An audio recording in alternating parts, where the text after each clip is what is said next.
অন্নপূর্ণা ভান্ডারের টাকা তুলতে গিয়ে চক্ষু চড়ক গাছ, সামান্য টাকা তুলতে ব্যালেন্স চেক করতে গিয়ে মাথায় হাত গৃহবধূর।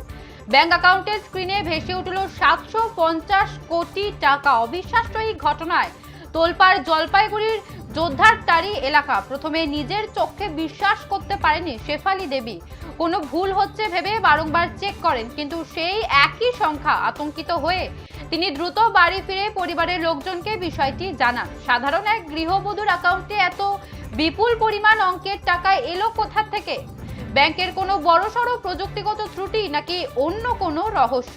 এমন হাজারো প্রশ্নে সরব হয়েছে গোটা এলাকা।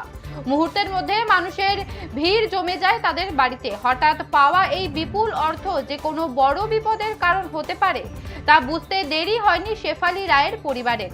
গৃহবধূর ছেলে দীপেন রায় সঙ্গে সঙ্গে ময়নাগুড়ি থানায় গিয়ে পুরো বিষয়টি লিখিতভাবে পুলিশকে জানান।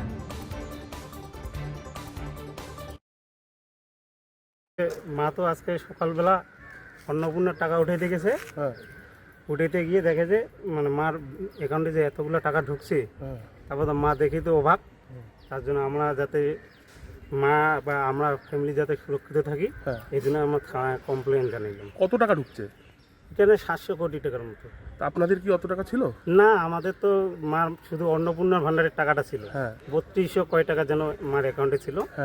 তাতে পরে যখন উড্ডল দিছে ব্যাংক থেকে, তখন দেখতে পারি যে এতগুলো টাকা মার অ্যাকাউন্টে।